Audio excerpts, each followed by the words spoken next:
أعوذ بالله من الشيطان الرجيم. بسم الله الرحمن الرحيم. يا أيها الذين آمنوا كتب عليكم القصاص في القتلى الحر بالحر والعبد بالعبد والأنثى بالأنثى فمن عفي له من أخيه شيء فاتباع بالمعروف وأداء إليه بإحسان ذلك تخفيف من ربكم ورحمة فمن اعتدى بعد ذلك فله عذاب أليم ولكم في القصاص حياة يا أولي الألباب لعلكم تتقون. نانی درس کے ان شاء اللہ العزیز سورة بقرہ پارہ نمبر 2 رکو نمبر 22 او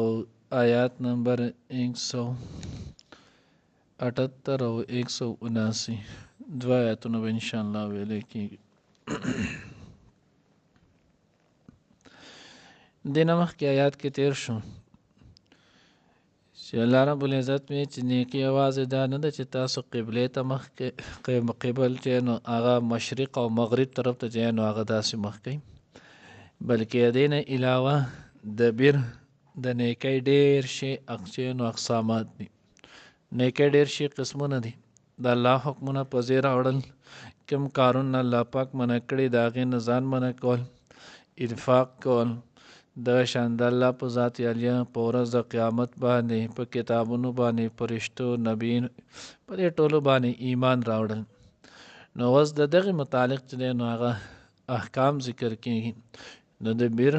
نیکۍ په قسمونو کې یو قسم وس په دې آیات کې ذکر کېږي، هغه دا دی چې ای د ایمان خاوندانو تاسو باندې قصاص چې دی نو هغه فرض شوی دی فی القتله په باره د مقتولینو کې، په باره چې دی نو هغه کسان چې وجلی شوي دي، مړه شوي دي. الحر بالحر والعبد بالعبد والانثى بالانثى. نو الله جل جلاله وایي آزاد سړی به د آزاد سړی، غلام به د غلام، ښځه به د ښځې، دې په باره کې چې نو د بدله کې قتلولی شي. اوس دې ځای نه چې نو هغه مراد څه دی نو د دې متعلق شان نزول کې لیکلی دی. تفسیر خازن هم او جلالین پاشه باندې هم دغه شان نزول شته. وایي چې نو هغه مخکې کسانو عربو کې چې نو دوه قبیلې وي، د هغوی په آپس کې چې نو ډېر جنګونه دا شوي ولو، او د دغې جنګونو په دوران کې بیا د دې څه کسان یو بل نه چې نو کسان یې هم مړه کړول. دا یوه قبیله چې نو هغه قوي وه، طاقتوره وه، په دې کې چې نو هغه غټ غټ خلک وو، او دا دویمه قبیله چې نو هغه له کوټې کمزوري وه. دوی دغه پوره حساب کتاب لا ختم شوی نو، په دې کې چې نو د اسلام دور شروع شو. حضور علیه الصلاۃ والسلام الله جل جلاله مبعوث کو، نبوت نه چې نو اثر فراز کړل. نو چې کله پیغمبري ورته میلاو شو نو دغه دواړو قبیلو چې نو اسلام راوړلو. نو اوس چې کله اسلام راوړلو نو دوی وی چې هر زمونږ تاسو ته قصاص پاتې دی، نو په هغې قصاص کې تاسو چې زمونږ کم کس وجلی دی نو زمونږ خلک هغه قوي او تکړه دي، مونږ ستاسو نه په عزت او شرافت کې سیوا یو، مونږ به د یو سړي په بدل کې دوه کسان چې دی نو هغه وژنو، او که زمونږ د طرف نه چېرته ښځه قاتلی نو د ښځې په بدل کې به مونږ ستاسو سړی چې دی نو هغه قتلو. دغه شان زمونږ غلام ستاسو به د دوو غلامانو برابري. نو حضور علیه السلام نه چې نو دا فیصله راله. نبی علیه السلام وی نه، اسلام چې دی نو د جهالت رسومات، د جهالت ټولې طریقې چې دی نو هغه ختمی.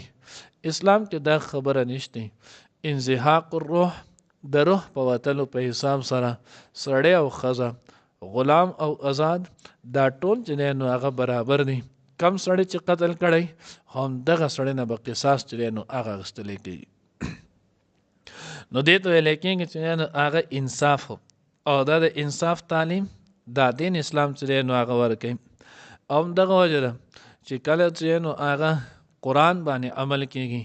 اسلامي قانون وی الله دې غیبانه په مونږ راولي، او اسلامي نظام وي، نو په دې کې د هر چا چې دی نو هغه خیر وي. دې کې هر چاته چې نو هغه فایدې که غریب وي که مالدار وي که عزتمن وي که بې عزت وي که کمزور وي که زورور وي د هر سړي چې نو هغه اسلام خیال ساتي او د ټولو یو شان ساتي. کله چې دین اسلام نه نو بیا خلک چې نو هغه په زور پسې ځي، قوت پسې ځي، په مال او شرافت او په دې شتونو پسې ځي. نو تاسو ګورئ بس هم دلته زموږ د جهالت چې دی نو هغه کارونه کېږي. څنګه مثال کې طور باندې اوس یو کس ولګي هغه چې نو بل کس قتل کړي نو قصاص به د ده نه اخیستل پکاري. زموږ خلک ګوري چې په هغې کې کم د اثر و سوق سړی، کم چې دی نو هغه د خبرې سړی، کم سړی چې دی نو هغه مخې ته څه تحصیل تاڼه دا چې نو کولی شي نو دوی ولګي دغه سړی قتل کوي د پاره د دی چې اوس دا سړی د دوی نه مخې نه لرې شوی چې موږ به بیا هر څه کولی شو. دغه شانتې قصاص چې نو هغه نو اوس یو سړی د هغه به هم ناجیز وکړي، دویم طرف ته دوی وله چې دی نو هغه دفاع به کوي. نو دا ټول د جهالت هغه کارونه دي. شریعت چې نو هغه وایي دا به نه کړي. یو سړی چې نو هغه غلط وکړه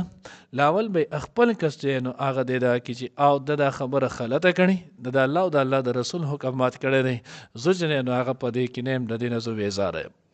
نو الله جل جلاله قصاص کې برابري ده. کم کس چې هم کم عمل کړی د ده سره به د هغې موافق چې نو هغه فیصله کېږي.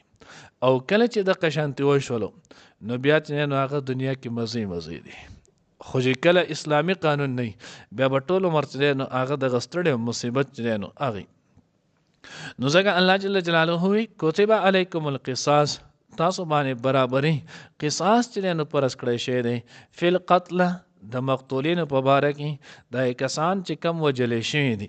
دې کې به چې دی نو هغه تاسو قصاص کوئ.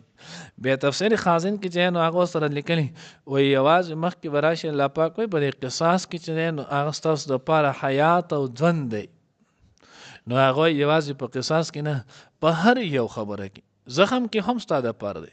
نن مصیبت چې دی نو هغه ولې دی، هر سړی چې دی نو هغه ولې بدماش دی، هر سړی چې دی نو هغه ولې مغروره دی، هر سړی چې دی نو هغه ولې ځان ته څه وایي. لوی مصیبت چې نو هغه دا دی چې ناجایز وکړي نو د ټولو نه مخکې خلک ولګي د هغه چې نو هغه سپورټ وکړي. نو چې کله هغه ته پته ولګېده چې مړه دا خو په ناجایز سره خلک ډېر ملګري دي نو سبا له د هغې نه زور ورشي، بله ورځ له د هغې نه زور ورشي، بله ورځ له بیا د هغې نه چې نو هغه زور ورشي. خو که چېرته یو سړي ته پته ولګېدی چې یاره زه بل سړی چې نو هغه قتلوم او بیا به سبا د هغه په بدل کې زه هم قتلولی شم نو دله ته 1 کروڑ نه 1 ارب روپۍ وله ورکه او د هغې سره وله د زمري زړه هم ورکه، دی به چېرته چې نو هغه قتل ونه کړي. دی به پکې خپل سر اینی چې زمانه او پکې چې نو هغه سر ځي، دی به پکې چې نو هغه دا اینی چې ما غلا وکړله زمانه او پکې لاس پرې کېږي، دی به دا اینی چې ما زنا وکړله ما ته به رجم چې نو هغه میلاویږي. دی بیا چېرته هم په 100 کاله کې چې نو هغه دا کار نشي کولی. خو نن مصیبت دغه دی چې اسلامي قانون نشته او چې کله اسلامي قانون نشته نو په هغې کې چې د قاتل د هغه به 100 کسان چې نو سپورټ کوي، د غل د هغه به 100 کسان چې نو هغه سپورټ کوي، د زاني د هغه به 100 کسان چې نو هغه سپورټ. نو چې کله داسې کېږي د هغه د ورځ نه بلې ورځ ته چې نو هغه زړه ورشي، د هغه د یوې نه بلې ته چې نو هغه مخ په وړاندې لاړ شي. نو ځکه الله وایي داسې نه دی بلکې تاسو باندې قصاص دی او چې چا کس کم کړي او هغه یو کس به چې نو هغه قتلولی شي. ها الله چې نو د امت سره خصوصي رحم کړی دی. د حضور علیه السلام په برکت سره د امت باندې الله پاک ډېر شي خپل چې نو خصوصي انعامات کړي دي. نو باغ انعامات او احساناتو کې یو احسان سره الله دم کړی فمن عفی له من اخیه شیء فاتباع بالمعروف. البته کم سړی چې نو هغه توسو کی دغه قاتل د کور والا د مقتول ورثه د چا د کور نه چې کس قتل شوی دی که دوی دغه قاتل ته موافق قدرې وکړي دوی ورته معاف کړي خپل طرفه قصاص او دوی د قصاص په ځای باندې دیت اخلي نو بالکل دې ته چې نو دا حق حاصل دی. اوس به مخکې وخت کې نو هغه ځکه الله وایي ذلک تخفیف من ربکم ورحمه، دا د الله له طرفه ستاسو سره اساني ده او دا د الله رحم دی. بني اسرائیلو کې چې نو هغه داسې نه ولو آل د دیت د ورکولو فیصله چې نو هغه نه بس قاتل نه به صرف قصاص اوستلی کېدو بل حکم چې نو هغه پکې نه کېدو. که خیال مې کړی مخکې صورت بقره کې مونږ واقع ووی که نه څومره چې نو هغه غوا پسې ګرځېدل غوا هر څه ټول هر څه وشول بیا پای کې چې نو هغه کس هغه قتل شو. نو واینه چې نو هغه پته لګېده بیا تاسو وایئ نه د هغوی چې نه نو قصاص کې هغه لاړلو نو الله وایي بیا فاتباع بالمعروف و اداء الیه باحسان فتباع نو بیا د ورثو پکار دی چې کله تاسو ورته قصاص معاف کړو نو د قصاص په ځای بوس دیت اخلي نو چې کله دیت اخلي خون بها اخلي فتباع بالمعروف نو دا تاسو بیا په ښه طریقې سره د هغې مطالبه کوئ دا نه چې په هغې باندې بیا تاسو تنګ کوئ مجبوره کوئ نو یې داسې به نه کوئ و اداء الیه باحسان او قاتل ته الله پاک وایي قاتل کورنۍ ته وایي و اداء الیه باحسان تاسو د غدیت دی ته اوس په ښې طریقې سره چې نو هغه حواله کوي دې کې اوس ټال مټول چې دی نو هغه مه کوئ ذلک تخفیف من ربکم ورحمه الله وی دا کمی دا ستاسو د پاره چې دی نو هغه په دې کې اختیار که څوک چې دی نو هغه خپل قاتل بخي قصاص چې دی نو هغه ورته پریښي دیت دیالي دواړه چې دی نو هغه ورته بخي وی دا حکم ستاسو د پاره چې دی نو هغه خاص دی د تاسو باندې د الله جل جلاله رحم دی فمن اعتدى بعد ذلك فله عذاب الیم الله وی ها کچا چرته زیاتې وکړو نو د دې نه وروستو د هغه دپاره به بیا عذاب دردناک وي څنګه زیاتې وکړو دوه تفسیرې دي یو تفسیر چې دی نو هغه دا دی چې اوس ده ورته چې دی نو هغه قصاص معاف کړلو او دیت چې دی نو هغه ول اوس دی نه ورکوي ټال مټول پکې کوي نن به شي او سبا به شي او در به یې کوم په هغې کې اوس هغوی تنګوي